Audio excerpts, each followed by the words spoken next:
গভীর রাতে আনিস জেগে উঠল। শুনশান নীরবতা চারদিকে। রানু হাত পা ছড়িয়ে বাচ্চা মেয়ের মতো ঘুমোচ্ছে। জানালার আলো এসে পড়েছে তার মুখে। অদ্ভুত সুন্দর একটি মুখ। শুধু তাকিয়ে থাকতে ইচ্ছে হয়। আনিস ছোট্ট একটা নিঃশ্বাস ফেলে উঠে পড়ল। বাথরুমে যেতে হবে। বাথরুমে পানি জমে আছে, পাইপ জ্যাম হয়ে গেছে। বাড়িওয়ালাকে বলতে হবে। আনিস নোংরা পানি বাঁচিয়ে সাবধানে ভেতরে ঢুকে দরজা বন্ধ করেই শুনল ঝুমঝুম করে শব্দ হচ্ছে, নুপুর বাজছে যেন।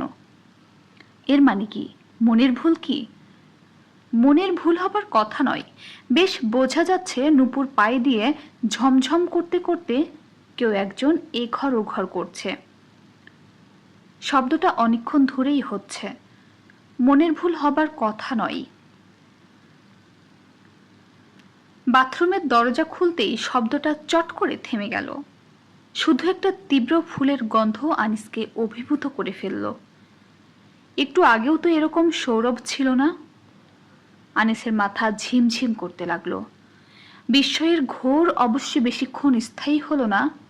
আনিসের মনে পড়ল একতলার বাগানে হাসনাইনার প্রকাণ্ড একটা ঝাড় আছে। বাতাসের ঝাপটায় ফুলের গন্ধই উড়ে এসেছে বারান্দায়। আনিস কিছুক্ষণ একা একা বারান্দায় দাঁড়িয়ে রইল। নুপুরের শব্দ আবার যদি পাওয়া যায়। দোতলায় একটা বাচ্চা ছেলে শুধু কাঁদছে। তার মা তাকে শান্ত করবার চেষ্টা করছে। একটা রিকশা গেল টুনটুন করে, ব্যাস আর কিছু শোনা গেল না। শোবার ঘরে রানু ঘুমোচ্ছে মরার মতো। জানালা খোলা, ঠান্ডা হাওয়া আসছে ঘরে। আনিস জানালা বন্ধ করতে গিয়ে শুনল রান্নাঘর থেকে জিতু মিয়া সারা শব্দ দিচ্ছে। কান্না চাপার আওয়াজ। জিতু মিয়া! জিতু ফুপিয়ে উঠল। আনিস রান্নাঘরে ঢুকে বাতি জ্বালালো। জিতু মশারির ভেতর জুবুথুবু হয়ে বসে আছে। জিতু, কি হয়েছে রে? কিছু হয় নাই। বসে আছিস কেন? ঘুম আহে না? স্বপ্ন দেখেছিস? জিতু মাথা নড়ালো। কি স্বপ্ন? একজন মাইয়া মানুষ পাকের ঘরে হাঁটতে আছিল। কি দেখেছিস স্বপ্নে? স্বপ্ন দেখি নাই, নিজের চোখে দেখলাম। দূর বেটা, অন্ধকারে তুই মানুষ দেখলি কিভাবে? যা ঘুমো। জিতু শুয়ে পড়ল। আনিস বলল, ভয়ের কিছু নেই, আমি জেগে আছি, ঘুমো তুই। আচ্ছা, আর শোন, রান্নাঘরে বাতি জ্বালানো থাকুক। আচ্ছা। জিতু শুয়ে পড়ল। কিছুক্ষণের মধ্যেই তার নিঃশ্বাস ভারী হয়ে এলো। আনিস একটি সিগারেট ধরালো। ঘুম চটে গেছে। তাকে এখন দীর্ঘ সময় জেগে থাকতে হবে। এক পেয়ালা চা খেতে পারলে মন্দ হতো না। রাত তো বাজে প্রায় 3:30। বাকি রাতটা তার জেগেই কাটবে মনে হয়। সিগারেট টানতে ভালো লাগছে না। পেটের ভেতর পাক দিয়ে উঠছে। ঘুমের মধ্যে রানু শব্দ করে হাসল। আনিস মৃদু স্বরে ডাকল, এই রানু। রানু খুব স্বাভাবিক ভঙ্গিতে বলল, কি? জেগে আছো নাকি? হ্যাঁ। কি আশ্চর্য, কখন জাগলে? অনেকক্ষণ। তুমি বাথরুমে গেলে, বারান্দায় দাঁড়িয়ে থাকলে, আমাকে ডাকলে না কেন? শুধু শুধু ডাকবো কেন? আনিস সিগারেট টানতে লাগলো। রানু বলল, বড্ড গরম লাগছে, জানালা বন্ধ করলে কেন? গরম কোথায়? বেশ ঠান্ডা তো। আমার গরম লাগছে, ফ্যানটা ছাড়ো না। এই ঠান্ডার মধ্যে ফ্যান ছাড়বো কি? কি যে বলো। রানু ছোট্ট একটি নিঃশ্বাস ফেলে বলল, তুমি যখন বাথরুমে ছিলে তখন কি নুপুরের শব্দ শুনেছ? আনিস ঠান্ডা স্বরে বলল, না তো, কেন? না, এমনি, আমি শুয়ে শুয়ে শুনছিলাম। ঘুমাও রানু। আমার ঘুম আসছে না। ঘুম না এলে উঠে বসো, গল্প করি। চা খাওয়া যেতে পারে, কি বলো? রানু উঠে বসলো, কিন্তু জবাব দিল না। আনুস দেখল রানু কোন ফাঁকে গায়ের কাপড় খুলে ফেলেছে। ক্লান্ত স্বরে বলল, বড্ড গরম লাগছে, তুমি আমার দিকে তাকিও না প্লিজ। এসব কি রানু? ঘরে একটা বাচ্চা ছেলে আছে। কি করব, বড্ড গরম লাগছে। তুমি বরং রান্নাঘরের বাতি নিভিয়ে সব অন্ধকার করে দাও। না, বাতি জ্বালানো থাক। আনিস দ্বিতীয় সিগারেট ধরালো। রানু বলল, আমাদের গ্রামে একটা মন্দির আছে, তার গল্প এখন শুনবে না? মন্দির ফন্দিরের গল্প এখন শুনবো না। শোনো না, আমার বলতে ইচ্ছে করছে। আমি যখন খুব ছোট তখন একা একা যেতাম সেখানে। কি মন্দির? কালী মন্দির? না, বিষ্ণু মন্দির বলতো ওরা। তবে কোনো বিষ্ণু মূর্তি ছিল না, একটা দেবী ছিল, হিন্দুরা বলতো রুক্মিণী দেবী। তুমি মন্দিরে যেতে কি জন্য? এমনি যেতাম। ছোট্ট বাচ্চা পুতুল খেলে না? কি করতে সেখানে? দেবী মূর্তির সাথে গল্পগুজব করতাম। ছেলে মানুষই খেলা আর কি। বলতে বলতে রানু খিলখিল করে হেসে উঠল। আনিস স্পষ্ট শুনল সঙ্গে সঙ্গে ঝমঝম করে কোথাও নুপুর বাজছে। রানু তীক্ষ্ণ কণ্ঠে বলল, শুনতে পাচ্ছ? কি শুনবো? নুপুরের শব্দ শুনছ না? আনিস দৃঢ় স্বরে বলল, না। তুমি ঘুমাও রানু। আমার ঘুম আসছে না, শুয়ে থাকো, তুমি অসুস্থ। রানু ক্ষীণ কণ্ঠে বলল, হ্যাঁ, আমি অসুস্থ। তোমাকে খুব বড় ডাক্তার দেখাবো আমি। আচ্ছা, এখন শুয়ে থাকো। রানু মৃদু স্বরে বলল, আমি ওই দেবীকে গান গেয়ে শোনাতাম। ওইসব অন্যদিন শুনবো, আজ রাতে আমার বলতে ইচ্ছে করছে। আনিস এসে রানুর হাত ধরল। গা পুড়ে যাচ্ছে জ্বরে। আনিস অবাক হয়ে বলল, তোমার গা তো জ্বরে পুড়ে যাচ্ছে। বড্ড গরম লাগছে। ফ্যানটা ছাড়বে? আনিস উঠে গিয়ে জানালা খুলে দিল। ঘর ভর্তি হয়ে গেল ফুলের গন্ধ। আর তখনই রানু অত্যন্ত নিচু গলায় গুনগুন করে কি যেন গাইতে লাগলো। অদ্ভুত, অপার্থিব কোনো একটা সুর, যা এ জগতের কিছু নয়, অন্য কোনো ভুবনের। রান্নাঘর থেকে জিতু ডাকতে লাগলো, ও ভাইজান, ভাইজান। আনিস রানুকে জোর করে বিছানায় শুয়ে গায়ের চাদর টেনে দিল। জিতুকে বলল এ ঘরে যেন না আসে। তারপর নেমে গেল নিচে। বাড়িওয়ালার মেয়েটিকে খবর দিয়ে নিয়ে আসতে। নীলু এলো সঙ্গে সঙ্গে। আনিস দেখল রানু শিশুর মতো ঘুমোচ্ছে। জিতু মিয়া শুধু জেগে আছে, কাঁদছে ব্যাকুল হয়ে।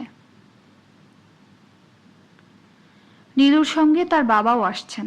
তিনি অবাক হয়ে বললেন, হয়েছেটা কি? আনিস ভাঙা গলায় বলল, বুঝতে পারছি না, কেমন যেন করছে।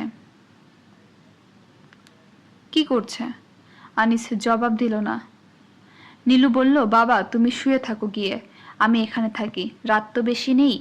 ভদ্রলোক কিছুক্ষণ অপেক্ষা করে নিচে নেমে গেলেন। যাবার সময় বলে গেলেন, হাসপাতালে নিতে হলে বলবেন, ড্রাইভারকে ডেকে তুলব। জি আচ্ছা। রানু বাকি রাতটা ঘুমিয়ে কাটালো, একবারও জাগলো না। নীলু সারাক্ষণ তার পাশে রইল। আনিসের সঙ্গে তার কথাবার্তা কিছু হলো না। আনিস বসার ঘরের সোফায় বসে ঝিমোতে লাগলো। মিসির আলী লোকটির ধৈর্য প্রায় সীমাহীন। হাসপাতাল থেকে ছাড়া পেয়েই তিনি দ্বিতীয় দফায় রানুদের গ্রামে গিয়ে উপস্থিত হলেন। তার সঙ্গে প্রত্নতত্ত্ব বিভাগের এক ভদ্রলোক, জয়নাল সাহেব। উদ্দেশ্য রুক্মিণী দেবীর মন্দির সম্পর্কে তথ্য সংগ্রহ করা। জয়নাল সাহেব মন্দির দেখে বিশেষ উল্লসিত হলেন না। ৩০০ বছরের বেশি এর বয়স হবে না। এরকম ভগ্ন স্তূপ এদেশে অসংখ্য আছে। মিসির আলী বললেন, তেমন পুরনো নয় বলছেন? না রে ভাই, ইটের সাইজ দেখলেই বুঝবেন। ভেঙে টেঙে কি অবস্থা হয়েছে দেখেন, যত্ন হয়নি। মন্দির যিনি প্রতিষ্ঠা করেছিলেন তিনি হয়তো মারা গেছেন, কিংবা তার উৎসাহ মিটে গেছে। গ্রামের লোকজনের কাছ থেকে অল্প কিছু তথ্য পাওয়া গেল। পাগলা বাবুদের প্রতিষ্ঠিত মন্দির। পালরা স্বপ্নে আদিষ্ট হয়ে মন্দির প্রতিষ্ঠা করেন। তার পরপরই তাদের ভাগ্য বিপর্যয় শুরু হয়। ৩-৪ বছরের মধ্যে পালরা নির্বংশ হয়ে পড়ে। দেবীকে তুষ্ট করার জন্য তখন এক রাতে কুমারী বলির আয়োজন করা হয়। ১২ বছরের এক কুমারী কন্যাকে অমাবস্যার রাত্রিতে মন্দিরের সামনে বলি দেওয়া হয়। দেবীর তুষ্টি হয় না তাতেও।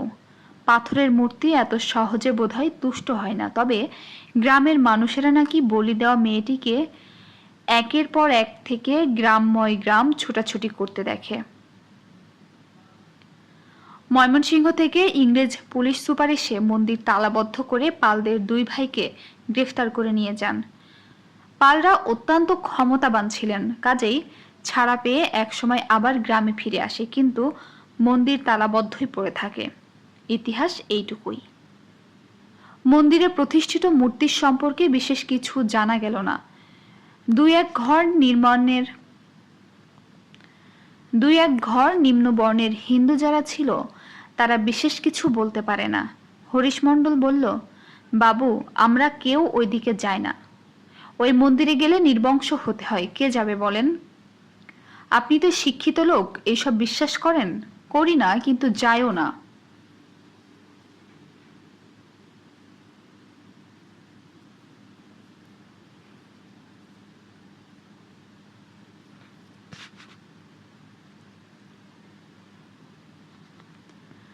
মূর্তিটা আপনি দেখেছেন?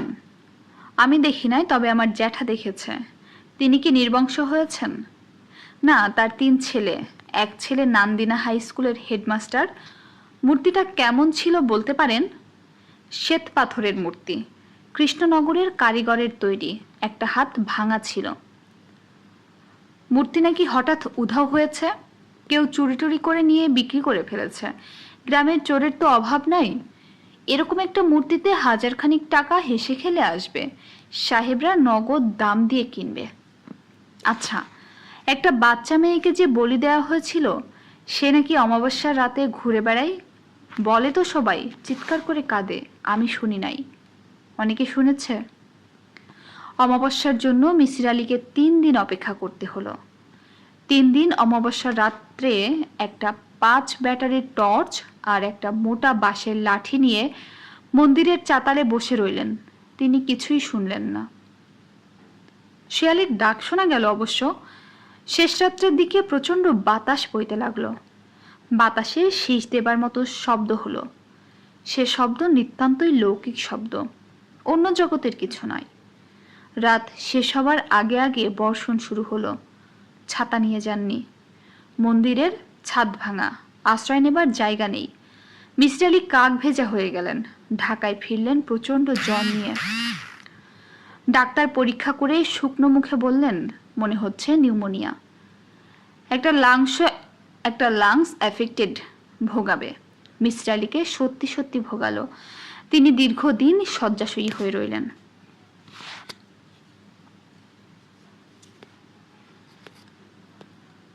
বইপাড়াতে এ সময় লোকজন তেমন থাকে না। আজ যেন আরো নির্জন। নীলু একা একা কিছুক্ষণ হাঁটলো। তার খুব ঘাম হচ্ছে। বারবার সবুজ রুমালটি বের করতে হচ্ছে। 4:10 বাজে। চিঠিতে লিখেছে সে 4টার মধ্যেই আসবে, কিন্তু আশেপাশে কাউকে দেখা যাচ্ছে না। নীলু অবশ্য কারো মুখের দিকে তাকাতেও পারছে না। কাউকে তাকাতে দেখলেই বুকের মধ্যে ধক করে উঠছে। নীলু একটা বইয়ের দোকানে ঢুকে পড়ল। গল্পের বই তার তেমন ভালো লাগে না। ভালো লাগে বিলুর। বিলুর জন্য একটা কিছু কিনলে হয়, কিন্তু কি কিনবে? সবই হয়তো ওর পড়া। ওই দিন শীর্ষেন্দুর কি একটা বইয়ের কথা বলেছিল, নামটা মনে নেই। আচ্ছা, আপনাদের কাছে শীর্ষেন্দুর কোনো বই আছে? জি না, আমরা বিদেশি বই রাখি না। নীলু অন্য একটা ঘরে ঢুকলো। শুধু শুধু দাঁড়িয়ে থাকা যায় না। সে একটা কবিতার বই কিনে ফেলল। অপরিচিত কবি, তবে প্রচ্ছদটি সুন্দর। একটা মেয়ের ছবি, সুন্দর ছবি, নামটি সুন্দর। প্রেম নেই। কেমন অদ্ভুত নাম। প্রেম নেই আবার কি? প্রেম থাকবে না কেন? দাড়িওয়ালা একজন রোগা ভদ্রলোক তখন থেকেই তার দিকে তাকাচ্ছে। লোকটির কাঁধে একটা ব্যাগ। এই কি সে? নীলুর মুখ রক্তশূন্য হয়ে গেল। নীলু বইয়ের দাম দিয়ে দ্রুত বেরিয়ে পড়ল। তার পেছনে ফেরারও সাহস নেই। পেছনে ফিরলেই হয়তো সে দেখবে বুড়ো দাড়িওয়ালা গুটি গুটি আসছে। না, লোকটি আসছে না। নীলুর মনে হলো ভয়ানক মোটা এবং বেটে একজন কে যেন তাকে অনুসরণ করছে। তার দিকে তাকাচ্ছে না, কিন্তু আসছে তার পিছু পিছু। নীলু তৃষ্ণা পেয়ে গেল। বড্ড টেনশন। বাড়ি ফিরে গেলে কেমন হয়?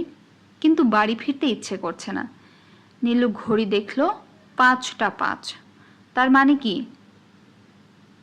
সে আসবে না? কথা ছিল নীলু থাকবে ঠিক 1 ঘন্টা। সে ছোট্ট একটা নিঃশ্বাস ফেলল। ভালোই হয়েছে। দেখা না হওয়াটাই বোধহয় ভালো। দেখা হবার মধ্যে একটা আশাভঙ্গের ব্যাপার আছে। না দেখার রহস্যটাই না হয় থাকুক। নীলু ক্লান্ত ভঙ্গিতে হাঁটতে শুরু করলো।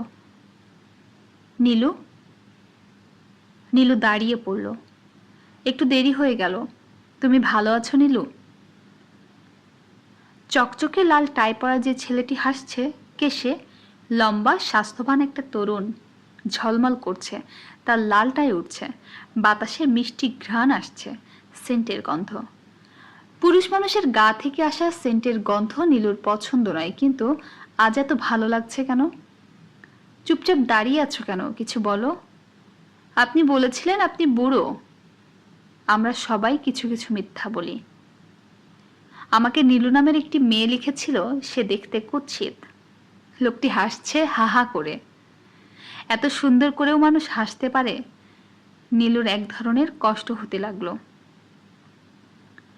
মনে হতে লাগলো সমস্তটাই একটা সুন্দর স্বপ্ন, খুবই ক্ষণস্থায়ী, যেন এক্ষুনি স্বপ্ন ভেঙে যাবে। নীলু দেখবে সে জেগে উঠেছে, পাশের বিছানায় বিলু ঘুমাচ্ছে মশারি না ফেলে, কিন্তু সেরকম কিছু হলো না। ছেলেটি হাসি মুখে বলল, কোথাও বসে 1 কাপ চা খেলে কেমন হয়, খাবে? মিথু নীলু মাথা নাড়ালো, সে খাবে। তুমি কিন্তু সবুজ রুমালটি ব্যাগে ভরে ফেলেছ। আমি যেতে ঠিক সাহস পাচ্ছি না। নীলু অস্বাভাবিক ব্যস্ত হয়ে রুমাল বের করতে লাগলো। একটা লিপস্টিক, একটা ছোট চিরুনি, কিছু খুচরো পয়সা গড়িয়ে পড়ল নিচে। ছেলেটি হাসি মুখে সেগুলো কুড়োচ্ছে। নীলু মনে মনে বলল, যেন এটা স্বপ্ন না হয়, আর স্বপ্ন হলেও যেন স্বপ্নটা অনেকক্ষণ থাকে। নীলুর খুব কান্না পেতে লাগলো। নিউ মার্কেটের ভেতরে চা খাওয়ার তেমন কোনো জায়গা নেই। ওরা বলাকা বিল্ডিং এর দোতলায় গেল। চমৎকার জায়গা, অন্ধকার অন্ধকার চারদিক, পরিচ্ছন্ন টেবিল, সুন্দর একটা মিউজিক হচ্ছে। চায়ের সঙ্গে কিছু খাবে নীলু? না, এরা ভালো সমুচা করে। সমুচা দিতে বলি, আমার খিদে পেয়েছে। কি বলবো? বলুন। ছেলেটি হাসলো। নীলুর খুব ইচ্ছে করছিল জিজ্ঞেস করে, হাসছো কেন তুমি? আমি কি হাস্যকর কিছু করেছি? কিন্তু নীলু কিছু বলল না। ছেলেটি হাসতে হাসতে বলল, আসলে আমি বিজ্ঞাপনটা মজা করবার জন্য দিয়েছিলাম। কেউ জবাব দেবে ভাবিনি। আমি ছাড়া কেউ কি লিখেছে? তা লিখেছে। মনে হচ্ছে এদেশের মেয়েদের কাজকর্ম বিশেষ নেই, সুযোগ পেলেই ওরা চিঠি লেখে। এই কথা বললাম বলে তুমি আবার রাগ করলে না তো? না, গুড। আমি কিন্তু শুধু তোমার চিঠির জবাব দিয়েছি, অন্য কারোর চিঠির জবাব দিইনি। আমার কথা বিশ্বাস করছো তো? করছি। বেয়ারা চায়ের পট দিয়ে গেল। ছেলেটি বলল, দাও, আমি চা বানিয়ে দিচ্ছি। ঘরে বানাবে মেয়েরা, কিন্তু বাইরে পুরুষরা, এই নিয়ম। নীলু লক্ষ্য করলো ছেলেটা তার কাপে 3 চামচ চিনি দিয়েছে। নীলু একবার লিখেছে সে চায়ে 3 চামচ চিনি খায়। ছেলেটা সেটা মনে রেখেছে, কি আশ্চর্য। চায়ে এত চিনি খাওয়া কিন্তু ভালো না। নীলু কিছু বলল না। এরপর থেকে চিনি কম খাবে। নীলু ঘাড় নাড়ালো। তারা সন্ধ্যা পর্যন্ত বসে রইল। নীলু একবার বলল, সন্ধ্যা হয়ে যাচ্ছে, উঠি। ছেলেটি বলল, আর একটু বসো, আমি বাসায় পৌঁছে দেব, আমার সঙ্গে গাড়ি আছে। নীলু আর কিছু বলল না। একটু দেরি হলে তোমাকে আবার বাসায় বকবে না তো? না, বকবে না। আমি মাঝে মাঝে অনেক রাত করে বাসায় ফিরি। সেটা ঠিক না নীলু। শহর বড় হচ্ছে, ক্রাইম বাড়ছে। ঠিক না? হ্যাঁ ঠিক। ওই দিন কি হলো জানো? আমার পরিচিত এক মহিলার কান থেকে টেনে দুল নিয়ে গেছে, রক্তারক্তি কাণ্ড। আমি বাইরে গেলে গয়না টয়না পরি না, না পরাই উচিত। আচ্ছা নীলু, তুমি কি আজ তোমার বাবার সঙ্গে আমাকে আলাপ করিয়ে দেবে? আপনি যদি চান দেব। আমি নিশ্চয়ই চাই। তুমি কি চাও? চাই বলতে গিয়ে নীলুর চোখ ভিজে উঠল। ছেলেটিকে এখন কত না পরিচিত মনে হচ্ছে। সে যদি এখন হাত বাড়িয়ে নীলুর হাত স্পর্শ করে, তাহলে কেমন লাগবে নীলুর? ভালোই লাগবে। কিন্তু ছেলেটি অত্যন্ত ভদ্র, সে এমন কিছুই করবে না। নীলু, আমি তোমার জন্য একটা উপহার এনেছিলাম, কিন্তু তার আগে বলো তুমি কি এনেছো? তুমি বলেছিলে লালটাই আনবে, ভুলে গেছো না? না, ভুলবো কেন? আমি তোমার জন্যই লালটাই পরে এসেছি, যদিও লাল রং আমার পছন্দ নয়। আমার পছন্দ হচ্ছে নীল। নীল আমারও পছন্দ, তবে হালকা নীল, কড়া নীল নয়। নীলু এই প্রথম অল্প হাসলো। হালকা নীল তার নিজেরও পছন্দ। ছেলেটি হাসতে হাসতে বলল, আমার সবচেয়ে অপছন্দ হচ্ছে সবুজ রং, কিন্তু দেখো আজ সবুজ রংটাও খারাপ লাগছে না। তারা উঠে দাঁড়ালো 8:30টার দিকে। হেঁটে হেঁটে এলো নিউ মার্কেটের গেটে। ছোট্ট একটা হোন্ডা সিভিক সেখানে পার্ক করা। ছেলেটি ঘড়ি দেখে বলল, রাত কি বেশি হয়ে গেল নীলু? না, বেশি হয়নি। তোমার বাবা দুশ্চিন্তা না করলে হয়। আমি চাই না আমার জন্য কেউ বকা খাক। অবশ্য 1-8 দিন বকা খেলে কিছু যায় আসে না, কি বলো? নীলু হাসলো, ছেলেটিও হাসলো, মার্জিত হাসি। সরাসরি বাসায় যাবে নাকি যাবার আগে আইসক্রিম খাবে? ধানমন্ডিতে একটা ভালো আইসক্রিমের দোকান দিয়েছে। আজ আর যাবো না। ঠিক আছে, চলো বাসায় পৌঁছে দিই। ছেলেটি নীলুকে তাদের গেটের কাছে নামিয়ে দিল। নীলুর খুব ইচ্ছে করছিল তাকে বসতে বলতে, কিন্তু তার বড্ড লজ্জা করলো। বিলু নানান প্রশ্ন শুরু করবে।